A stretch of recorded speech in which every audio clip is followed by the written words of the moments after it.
머릿말. 우리는 원하든 원하지 않든 타 종교와 세계관의 도전에 노출되어 있다.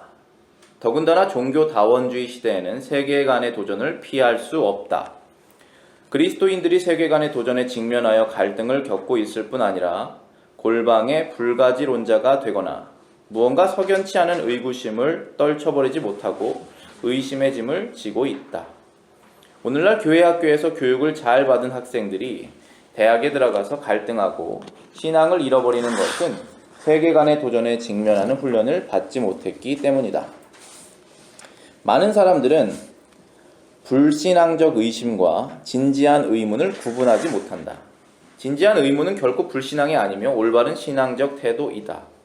진지한 의문을 할 수 있으려면 하나님의 지혜와 하나님의 말씀의 완전하심에 대한 믿음이 있어야 한다. 성경적 세계관과 비성경적 세계관은 여호와 신앙과 바알 신앙의 차이이다. 우리는 성경을 통해 이스라엘 백성들이 바알을 섬기다가 징계를 받고 하나님께 돌아오고 얼마 지나지 않아서 다시 바알을 섬기는 모습을 본다. 이런 어리석은 모습이 오늘날 여전히 재현된다. 너희가 어느 때까지 두 사이에서 머뭇머뭇하려느냐. 여호와가 만일 하나님이면 그를 쫓고 바알이 만일 하나님이면 그를 쫓을지니라. 영적 대결은 곧 세계관 대결이다.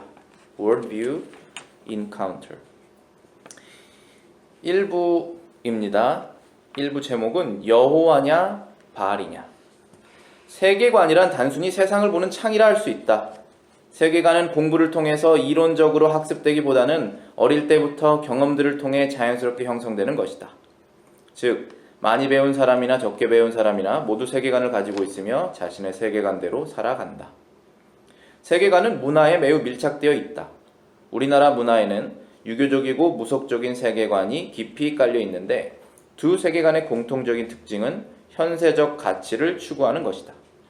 현세 기복적 세계관에는 복의 개념이 전통적인 중국의 복관념처럼 복녹수이다. 복이란 재물이 많은 것을 의미하고 녹은 높은 관직에 나아간 것을 의미하며 수는 오랫동안 무병장수하는 것이다. 타락한 인간은 이성을 진리 판단의 기준으로 삼는 경향이 있다. 이성은 경험한 것을 합리화시켜 하나의 틀을 만들고 이 틀 안에 들어오지 않는 것은 받아들이지 않는 속성을 가지고 있는데 다른 말로 하면 편견이고 고집이다. 이러한 속성은 하나님 말씀에 적용될 때에도 동일한 현상이 일어난다. 하나님 말씀은 초자연적이고 초이성적인 사실을 포함한다. 그런데 하나님의 말씀을 들었을 때 자신의 경험에 고착된 이성의 기존 틀에 합리화되지 않기 때문에 그것을 받아들이지 못하게 된다. 즉, 자신의 세계관이 가지고 있는 폐쇄성 때문에 하나님의 말씀을 완강하게 거부한다. 그것이 바로 강팍, stubborn, stiff neck이다. 따라서 왜곡된 이성의 틀이 덜 확립된 어린이들은 어른들보다 훨씬 더 복음을 잘 받아들인다. 반대로 나이를 먹을수록 복음을 받아들이기가 어려워진다. 이렇게 강팍하고 고집스러운 인간들도 살다 보면 자기의 물질주의적 세계관이 붕괴되는 큰 어려운 사건들을 경험하게 된다. 이때야말로 하나님이 역사하실 수 있는 좋은 기회가 된다. 여기서 기존의 세계관의 균열을 일으키시고 예수님의 말씀으로 회심하게 하는 모든 과정에서 하나님의 섭리와 역사하심이 있다. 그러므로 한 사람을 회심케 하는 데 있어서 주체는 언제나 하나님이시다. 전도를 할 때 어떤 사람을 인간적인 지혜로 설득할 수 없다. 왜냐하면 아무리 무식한 사람이라도 자기 나름대로의 세계관을 가지고 있기 때문이다. 지식적으로 전도하려고 하면 더 어려워진다. 논리적으로 상대를 굴복시킬 수는 있지만 그 영혼을 얻는 것은 아니다. 따라서 세계관이 바뀌기 위해서는 다른 차원의 경험이 필요하다. 바울은 당시 헬라 말과 철학에 능통했고 유대 말과 유대 신학에 정통했다. 그럼에도 불구하고 바울은 오직 십자가 외에는 아무것도 알지 않기로 작정하였다고 말하고 있다. 그것은 사람의 거듭남이 설득력 있는 사람의 지혜의 말, 즉 excellence of speech or of wisdom로 되는 것이 아니라 다만 성령의 나타남, demonstration과 능력으로만 가능하다는 것을 바울이 깨달았기 때문이다. 많은 경우 선교사들이 현지인들이 가지고 있는 세계관을 변화시키지 못하고 가치 체계나 행동 양식만 변화시키는 일이 종종 있다. 겉모습만 기독교식으로 변화되는 것은 알맹이는 안 바뀐 명목적 신자이다.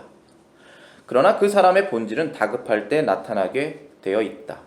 고난이 닥치고 문제가 생겼을 때 그 사람의 믿음이 충성스러운 것인지 드러난다. 예수님께서는 어떤 부자 청년이 가지고 있는 세계관의 본질이 드러나도록 극한 상황으로 몰고 가셨다. 청년은 어떻게 해야 영생을 얻을 수 있는지 질문했다. 예수님께서는 여러 계명들을 말씀해 주셨다. 청년은 이것은 내가 어려서부터 다 지키었나이다 라고 응답했다.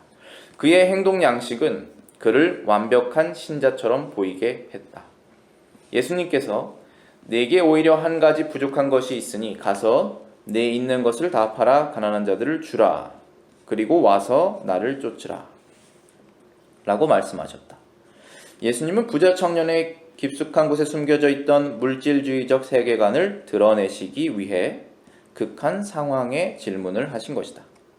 청년이 재물이 많은 고로 이 말씀을 인하여 슬픈 기색을 띠고 근심하며 돌아갔다.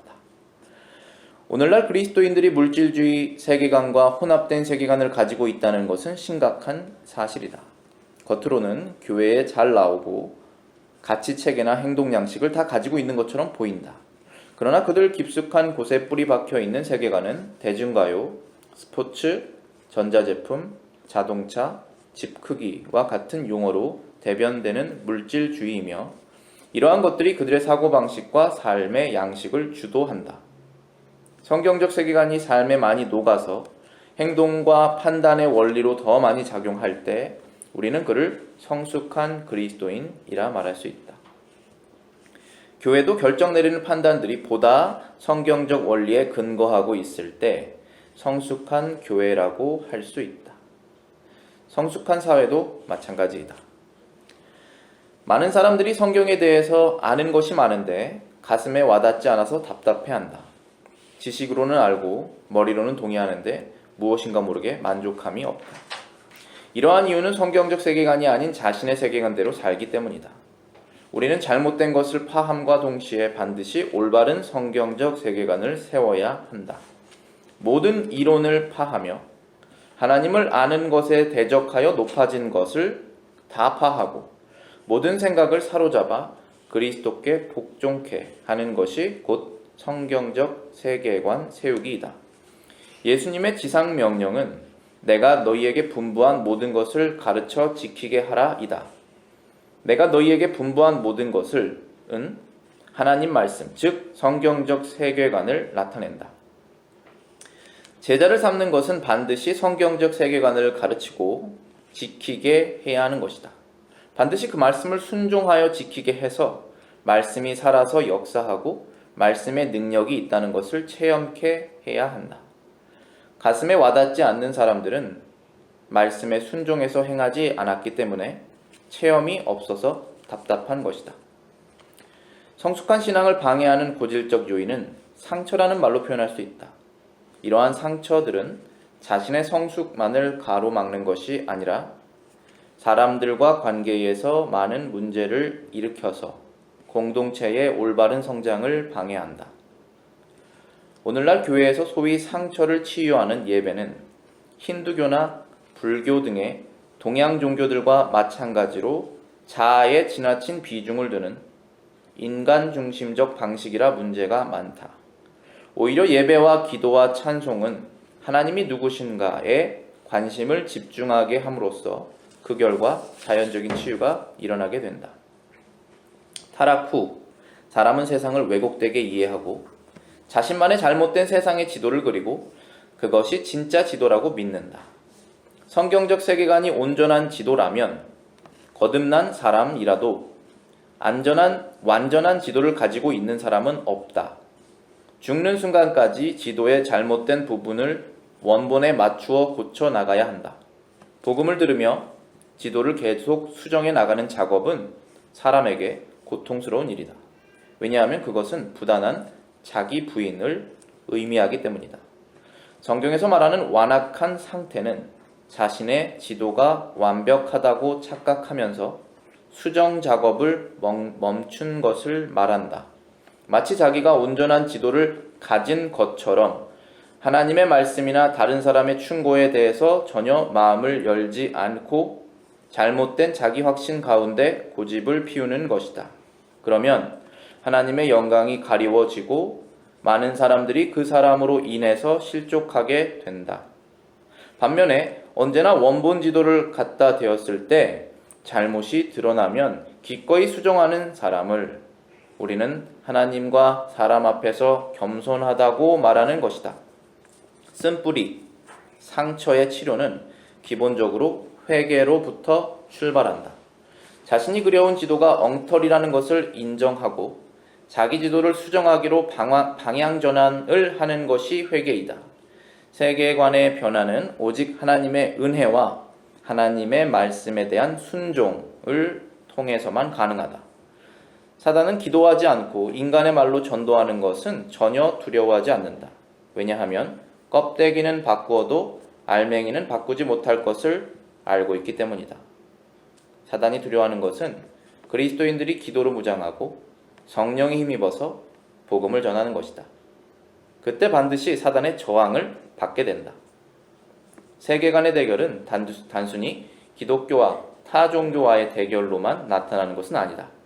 오히려 성경적 세계관과 비성경적 세계관의 대결이라고 할 수 있다. 세계관의 싸움은 그리스도인 내부에서 먼저 일어나야 한다. 우리는 우리 안에 도사리고 있는 바알 신앙을 계속해서 회파하고 여호와 신앙을 구축해야 한다. 이상입니다. 엄청나게 도전되시죠? 그러니까 우리가 제일 무서운 사람이 누구냐면은 우리가 상대방하고 싸움을 하는데 그쪽 진영에 있다가 우리 쪽 진영으로 온 사람을 그쪽 진영에서 제일 무서워하거든요. 왜냐하면 거기서 생각하는 걸 다 알고 있기 때문에. 근데 지금 이 안점식 교수님 같은 경우는 동양 철학을 연구를 했기 때문에 이 한국 사람들이 가지고 있는 그리고 비성경적인 세계관들을 우리가 갖고 있는 것들을 낱낱이 이게 왜 나왔는지를 파고들 수 있는 능력이 있잖아요. 그래서 그 말 한마디 한마디가 굉장히 성경적이고 또 우리의 그 비성경적인 것을 의사가 갖고 있는 메스로 자를 수 있는 그러한 내용들이 굉장히 많더라고요. 머릿말에 이제 보시면은 골방의 불가지론자가 되거나 무언가 석연치 않은 의구심을 떨쳐버리고 의심의 짐을 지고 있다. 많은 그리스도인들이. 왜냐하면 우리가 종교다원주의의 도전에 세계관의 도전에 맞닥뜨려 있기 때문이다. 그런 내용이 있거든요. 근데 종교다원주의라고 그러면 영어로는 플루럴리즘이라고 그래서 여러 가지 종교들이 다 진리를 추구하고 있다는 것을 인정하는 걸 종교다원주의라고 합니다.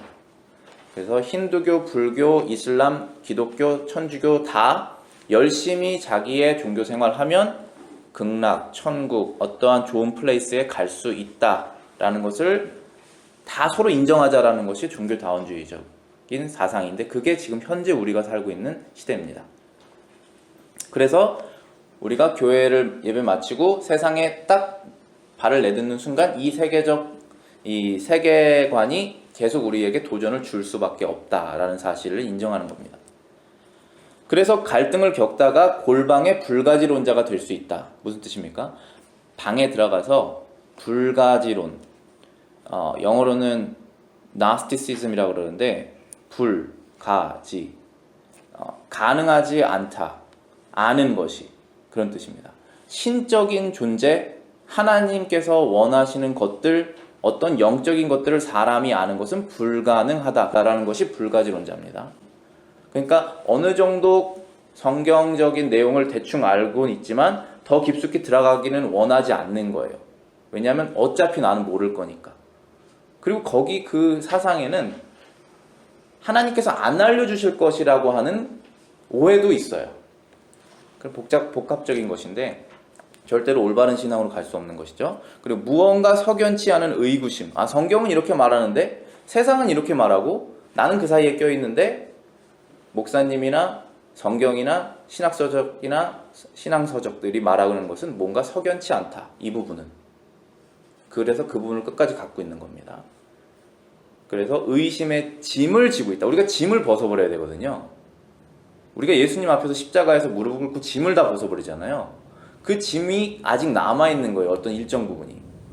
그런 상태의 사람 그리스도인들이 되고 또 교회 학교에서 교육받은 아이들이 세계관 도전에 맞닥뜨려지는, 특별히 고등학교 아니면 대학교 가서 신앙을 다 잃어버리는 이유가 거기서 말하는 것과 성경이 말하는 것이 다르고 그들은 거기에서 끼어서 어디로 갈지 정하지 않았기 때문이다 라는 말입니다.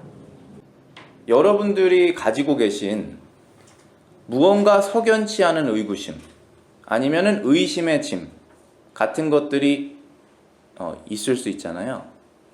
예를 들어 어떤 것들이 있을까요? 지금 다 그것을 제가 말할 수 있는 뭐 능력이나 시간은 되는 건 아니지만 어떤 것들이 있을 수 있을까요? 예를 들면 창조론 아니면 창조 그 자체, 그러니까 그런 것들이 석연치 않은 의구심으로 남아있으면 의심의 짐을 계속 가지고 살 수밖에 없고 그 안에서 계속 헷갈릴 수밖에 없는 거거든요. 그래도 우리는 진지한 의무 쪽으로 계속 가야 되는 거예요. 그래서 사실은 그 말씀하신 그 창조, 그건 사실이고요. 근데 그 사실인데 과학자들 중에서 크리스찬이고 창조를 절대로 의심하지 않고 그걸 연구하는 사람이 정말 많거든요. 그래서 진지한 의문으로 우리가 나가야 되는 거예요. 그런데 그러려면 하나님의 지혜와 하나님의 말씀의 완전하심에 대한 믿음이 있어야 돼요. 이 두 가지가 반드시 있어야 됩니다. 두 번째는 하나님의 지혜는 우리가 그냥 보편적으로 하나님 지혜 있으시겠지라고 다 인정하지, 우리가 인정하지 않는 거 아니죠? 나보다 지혜 있으시라는 건 당연히 인정하시잖아요. 그런데 정말 똑똑한 PhD 받은 저 과학자보다 지혜 있으신가? 그거를 의심하는 거지 않습니까? 따지고 보면은 그 지혜에 대한 것을 확실하게 우리가 잡아야 되는 것이고, 두 번째는 하나님의 말씀의 완전하심. 이거는 뭘까요? 하나님의 말씀의 완전하심. 이것은 성경, 우리가 갖고 있는 이 성경이 완전하다라고 하는 믿음이에요. 완전이라는 것은 틀린 것이 없다라는 것입니다.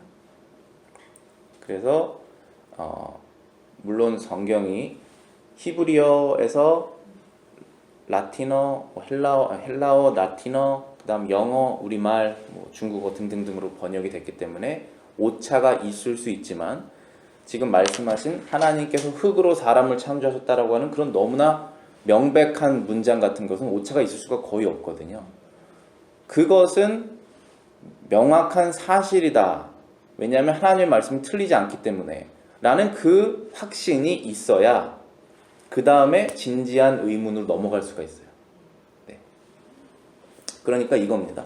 여기에는 진짜라고 말씀하셨는데 나는 잘 모르겠고 사람들은 이렇게 말하는데 그거를 어떻게 내가 해결해야 되지? 그치만 이것은 사실이고 이거는 다르게 말하는데 뭐가 이게 틀렸고 어떻게 이게 맞는지를 내가 알고 싶다라는 것이 진지한 의구심이 되는 것이죠. 그러면 반드시 그 사람의 신앙은 성장합니다. 여기에 대한 말씀은 흔들리지 않으면. 그런데 이게 틀렸는지 맞았는지 내가 알아보자 하면은 선악과를 따먹으시는 거예요. 반드시 선악과를 따먹게 돼 있어요. 왜냐하면은 그건 뭐냐면 하나님께서 선악을 알게 하는 나무가 여기 있는데 거기 실과는 먹지 마라 이렇게 말씀하셨죠. 근데 진짜 뭐 먹으면 안 좋게 되는지 좋게 되는지 한번 해보자가 그 태도거든요. 그러면 반드시 그걸 먹게 돼 있어요. 그러는데 저나 우리 여기 있는 모든 분들은 원죄로 태어났고 성령이 있지만 죄 가운데 지금 왜곡된 게 너무 많기 때문에 자기 자신도 확실하게 모르는데 그 사실까지 알아보겠다는 거예요. 그러면은 맹인이 맹인을 인도할 수가 없죠. 그런 것처럼 내가 판단을 할 수 없는 사람인데 판단을 해보겠다고 하는 거니까 반드시 결과는 100에 100 선악과를 따먹고 지옥에 떨어지는 그 결과밖에 없어요. 믿음은 절대로 성장하지 않습니다. 우리의 태도로 하면. 그래서 반드시 이거를 할 때는 하나님의 말씀은 정말로 틀리지 않는다라는 확신이 있는 상태에서 학문이 시작이 돼요. 그래서 잠언에서도 하나님을 경외하는 것이 지혜의 근본이다. 근본, beginning of the knowledge. 지식이라는 것이 0에서 100까지 점점 증강을 하는데 이 지식이 0일 때 하나님을 아는 지식이 있어야 하나씩 쌓는 거예요. 근데 이제 하나님을 아는 지식이 없이 그냥 허공에 쌓잖아요. 그러면 지식이 100까지 쌓인 것 같은데 마지막에 확 무너지게 되거든요. 그런 겁니다. 그래서 진지한 입문으로 가려면 반드시 하나님의 말씀의 완전하심을 믿는 믿음이 있어야 된다. 저도 신학교를 들어가서 성경의 무오성, 그러니까 이 성경이 하나님께서 말씀하셨기 때문에 그분은 틀림이 없으시고 거짓말을 안 하시기 때문에 성경은 우리가 갖고 있는 모든 것 중에 가장 정확하다. 내가 보는 것보다 더 정확하다. 왜냐하면 제 눈은 틀릴 수 있잖아요. 내가 경험한 것보다 정확하다. 왜냐하면 제 코는 틀릴 수 있잖아요. 더 정확하다라고 하는 그 믿음을 구축한 것이 거기서부터 지식을 쌓을 수 있었던 거예요.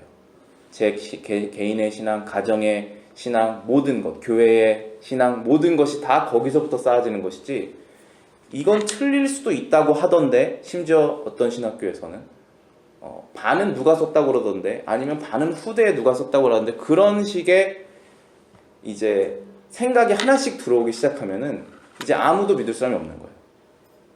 나도 믿을 사람이 없고 제일 믿을 만한 하나님도 믿을 사람이 아닌 거예요. 믿을 분이. 왜냐하면 그분의 말씀이 나한테 신뢰되지 않기 때문에. 그래서 반드시 그게 필요합니다.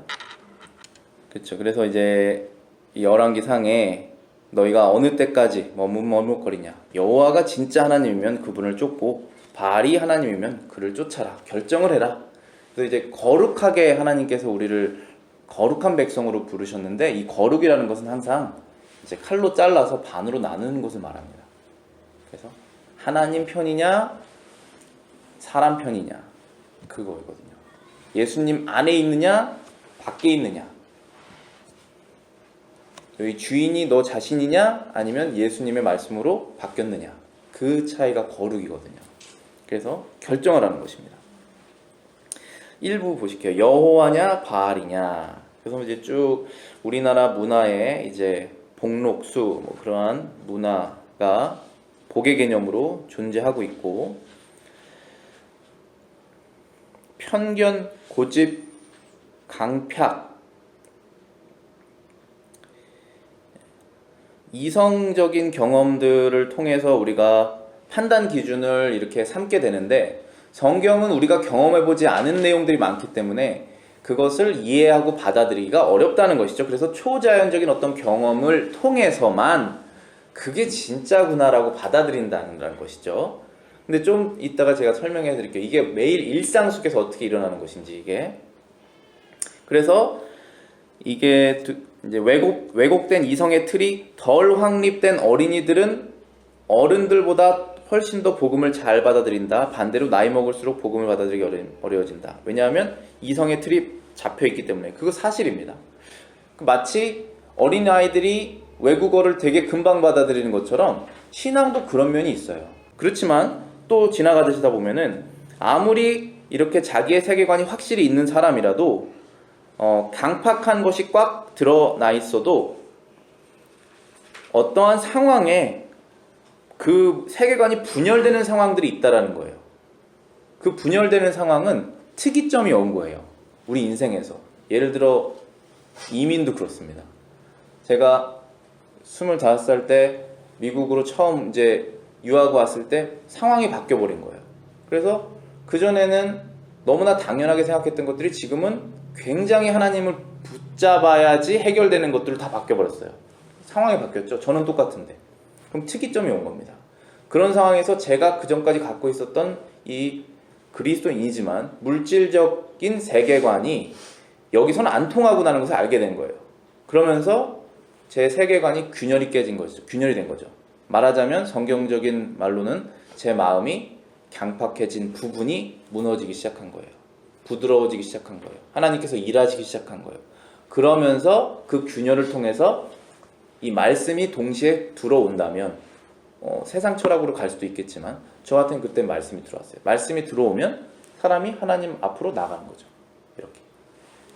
그래서 그런 특이점들이 쉬운 특이점이 아니라 어려운 특이점이고 대부분 다 그게 오시면은 그걸 감사하게 생각하셔야 되는 부분이 그거예요. 아, 내가 뭔가 깨질 게 있다. 내가 분명히 여기서 깨질 걸 발견해야 된다. 안 발견하고 그 상황만 해결되면 안 깨져요. 또 나중에 또 와요, 그게. 그러니까 그거를 반드시 우리가 기쁘게 여겨야 돼요. 네. 우리가 하나님의 자녀라고 스스로 인정한다면. 인정하지 않는다면 제가 이렇게 말한 것은 다 허공에 뜬 구름 얘기하는 거고, 진짜로 인정한다면 하나님께서 나에게 어려움을 주신 내 죄로 인해서 아니면 상황 변화로 인해서 천재지변으로 인해서 어려움이 일어난 그 상황은 선한 것이다 라고 하는 믿음이 있어야 화가 안 납니다. 이거는 마인드 컨트롤이 아니라 그 사실을 알아야 믿어야 그게 내가 뭔지 정확하게 보는 거예요. 이건 마인드 컨트롤 아니에요. 이거는 뭐 태권도에서 해결되지 않고 요가에서 해결되지 않고 뭐 조용한 시간으로 막 이렇게 명상해서 해결되지 않아요. 성경을 알고 내가 그걸 사실로 받아들여야 해결되는 문제예요. 그 다음에 전도를 할 때 아무리 무식한 사람에도 나름의 세계관이 있기 때문에 지식적으로 전도하려고 하면 더 어려워진다. 논리적으로 상대를 굴복시킬 수는 있지만 그 영혼을 얻을 수는 없다. 영어 표현으로는 win the soul 이런 표현이 있거든요. 그 영혼하고 싸우다가 그 영혼을 제가 이긴 거예요. 하나님의 힘을 힘입어서. 그럼 제가 그 영혼을 얻은 거예요. 그래서 마지막에 주님 앞에 갔을 때 저 그 영혼 얻었어요 하고 제 상급을, 제 면류관을 하나님께 받는 겁니다. 그렇죠? 바울도 그러잖아요. 나의 상급은 다 너희들이다 그러잖아요. 한 명 한 명 한 명 마귀의 손에서 예수님의 손으로, 물론 예수님이 하셨지만 나를 통해서 됐지 않습니까? 그거잖아요. 그러니까 그게 결국은 그 영혼을 이기는 방법은 논리는 아니에요.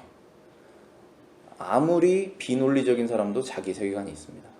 그래서 우리가 갖고 있는 이 논리로, 예를 들어서 동양의 어떤 무식한 나라에 가서 옛날에 서양의 좋은 지식을, 의학, 과학적인 지식을 갖고 와서 가르쳐주면은 그 사람의 행동 방식은 바뀔 수 있어요. 옛날에 무식했던 삶의 방식을 버리고 서양의 조금 더 성경적인, 조금 더 사람적인 그런 것들로 바뀔 수는 있지만 그 사람의 속은 안 바뀌어요. 알맹이는 안 바뀌는 거예요. 그래서 논리적으로 굴복시킬 수 있지만 그 영혼을 얻는 건 아니에요. 그래서 그 뒤에 바울이 이렇게 얘기했잖아요. 십자가 외에는 아무것도 알지 않기로 작정하였다. 설득력 있는 사람의 지혜의 말로 내가 너희들 전도한 것이 아니다. 하나님의 성령의 나타남, 무슨 말이에요? 영적인 증거라는 뜻이에요.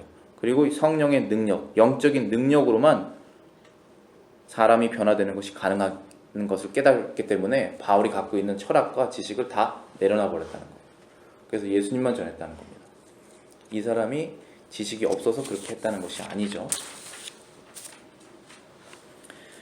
그래서 알맹이가 변화되지 않은 명목적 신자는 급할 때 나타나게 돼 있다. 고난이 닥치고 문제가 생겼을 때 그 사람의 믿음이 충성스러운 것인지 드러난다. 방금 제가 말씀드린 부분이 바로 이거예요. 어려운 고난을 당했을 때 이것이 지금 뭐구나 라고 하는 믿음이 없을 때는 겉모습만 기독교인인 것이 드러나게 될 수밖에 없어요. 우리가 딱 잘라서 말할 수는 없지만 우리의 약한 부분이 드러나 버리게 돼 있어요. 그러니까 그 부분을 우리는 하나님께 붙잡고 매달려야 되는 거예요. 드러나는 부분들을. 왜냐하면 그 부분이 변화가 안 돼 있으니까. 그래서 예수님께서 물질주의적 세계관을 드러내기 위해서 부자 청년에게 극한 상황의 질문을 하셨죠. 그 다음 문단 보시면은 성숙한 그리스도인이라는 표현이 나오죠.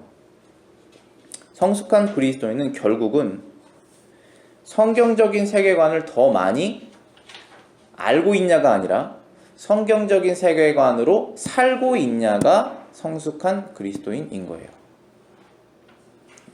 그러면 성숙한 그리스도인이 성경적 세계관을 가지고 살고 있는데, 그럼 비성숙한 그리스도인, 만약에 그 사람이 그리스도인이라고 한다면 어떠한 세계관을 가지고 살고 있다고 합니까? 대중가요, 스포츠, 전자제품, 자동차, 집 크기 같은 용어들로 대변되는 물질주의적인 세계관을 가지고 살고 있다라는 것이죠. 근데 교회도 마찬가지잖아요. 교회도 우리가 결정할 게 진짜 많잖아요. 그때 결정의 기준들이 더 성경적으로 하면 할수록 그건 성숙한 교회인 거예요. 그래서 제가 믿기로는 제가 소속되어 있는 이 미국 성경장로교는 정말로 성숙한 교단이라고 저는 생각해요. 그래서 저는 많이 배웠고 배우고 싶고 그렇게, 그리고 거기에 있는 사람들은 자연스럽게 더 성숙한 그리스도인들이 되고, 그래서 성숙한 그리스도인이라는 것은 말씀에 입각하여 결정을 해서 살아가는 것을 말합니다. 자, 그 다음에는 답답한 것. 이 말씀이 되게 와닿지 않으세요? 많은 사람들이 성경에 대해서 아는 것이 많은데 가슴에 와닿지 않은 답답함이 있다. 왜냐하면 성경적 세계관으로 머리로는 알지만 자신의 세계관대로 살고 있기 때문이다. 아는 것하고 사는 것은 다르잖아요. 그런데 알면 알수록 답답해져요. 살아가지 않는다면. 그런데 내가 알면 알수록 어차피 살아가지 않을 거니까 답답하니까 안 알아야겠다라고 하면 그땐 더 답답해집니다. 더 우리가 주님께로 가야 되거든요. 그래서 방법은, 답답함을 해결하는 것은 에이 모르겠다라는 것이 아니라 반드시 해내야겠다 로 가는 겁니다. 근데 그것이 부단한 자기 부인이라고 말하죠. 그거는 힘든 거라고 말합니다. 체험이 정말 중요해요. 우리는 장로교, 성경 중심이지만 체험이 중요하다는 것을 누구보다도 강조해요. 왜냐하면 말씀은 머리로 알지만 우리가 마음의 동의가 있어서 생활에서 그걸 해봐야 체험이 있잖아요. 근데 체험이 없으면 답답해집니다. 그리고 믿음이 없다라고 스스로 계속 생각할 수밖에 없고, 그래서 이 믿음을 이렇게 성장하게 하려면 하나를 해봐야 돼요. 하나를 해봐야 돼요. 하나라도. 근데 그것을 하기가 어려워요. 왜냐하면 그건 하나님에 대한 전적인 신뢰가 있어야 되기 때문에, 그리고 내가 여태까지 알고 있었던 세계관을 무너뜨리는 거잖아요. 근데 둘 중에 진짜가 뭘까라고 결정을 하라는 거예요. 바알이냐 여호와냐. 그래서 진짜 여호와께서 이걸 말씀하신다면 나는 뭐든지 다 포기하고 이걸 택해야겠다라는 그 아주 작은 부분이라도 하면 신앙이 성장해요. 왜냐하면 반드시 하나님이 영적인 축복을 주시기 때문에. 그러면 그 영적인 축복은 세상이 말하는 축복은 아닐지 몰라도 내가 생각하는 그 하나님으로부터 받은 축복을 내 자신이 알기 때문에 반드시 신앙이 성장이 되어 있습니다. 그래서 그 비슷한 어려움을 만나시면 지체하지 않고 다시 성경적인 가치를 택하시게 될 거예요. 그러면 믿음이 성장한 거죠. 장애물을 50cm짜리를 넘었다가 나중에는 60cm짜리를 넘는 것이 아이가 성장하면서 쉽는 것 같이 우리의 신앙도 성장하면서 비슷한 레벨의 어려움은 그냥 넘어갈 수 있게 되는 것입니다. 상처 쓴뿌리, 교회에서 굉장히 자주 쓰는 단어잖아요. 근데 상처가 있으면 정말 힘들죠. 그거가 어쨌든 있으면 성숙은 안 돼요. 신앙 성숙이. 그리고 더 나아가서는 공동체의 올바른 성장도 방해하게 돼 있어요. 이 상처를 해결을 해야 돼요. 근데 이 상처를 해결하는 방법은 자기 자신에게 집중하면 해결되지 않아요. 내가 그때 어떻게 할 걸, 아니면 그 사람이 나한테 왜 그랬을까, 그거로는 해결되지 않습니다. 그런데 그걸로 해결하고 싶은 마음이 커요. 왜냐하면 그게 기분이 순간적으로는 좋거든요. 뭔가 해결되는 것 같거든요. 그게 인본주의적인 방식이에요. 세상적인 가치관, 세계관적인 방식이에요. 그래서 카운셀링도 다 그렇게 많이 해요. 예배도 그렇게 바뀌어요. 그러나 진짜로는 바뀌지 않습니다. 그래서 방법은 뭐냐면 항상 하나님께로 가는 것입니다. 하나님을 알고, 올바로 하나님을 알고 하나님 말씀을 올바로 알 때, 그때서야 우리가 자신의 잘못을, 죄를 깨닫고 회개를 시작하게 됩니다. 회개를 시작해야 상처를 넘어가게 됩니다.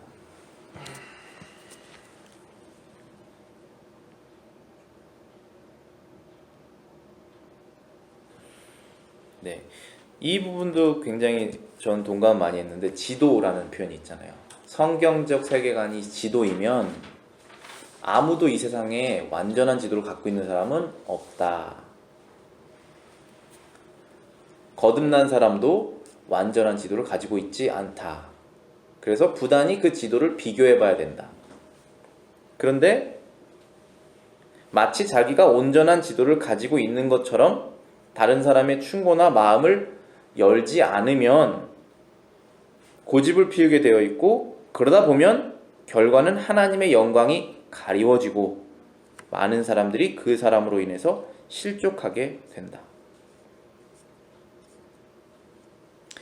그러니까 우리가 하나님 앞에 내 마음을 부드럽게 해서 하나님께서 빚으시기 좋게, 저는 항상 다른 것을 추구하니까, 근데 하나님께서 이게 맞다라고 하나님의 말씀을 주셨을 때 그거를 바로 바꿀 수 있게 부드러운 그런 상태가 돼야 결국은 자기 자신이 신앙이 성장하고 자기 자신으로 해서 주변의 사람들에게 하나님의 영광이 더 밝게 드러나고 그 사람들도 실족하지 않게 되는 거거든요. 근데 이게 강팍하면 그렇게 반대의 일이 일어난다는 것이죠. 그래서 우리의 상황들을 돌아보셔야 돼요. 이런 부분이 있는지.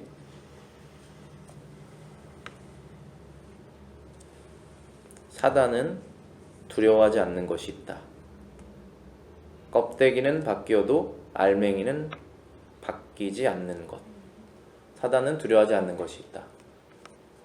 한 사람이 교회 생활은 열심히 하는데 실제로는 물질적인 세계관을 가지고 사는 것, 두려워하지 않는다. 왜냐하면 자기와 같은 운명이 바뀌지 않았기 때문에, 지옥으로 가는 것이.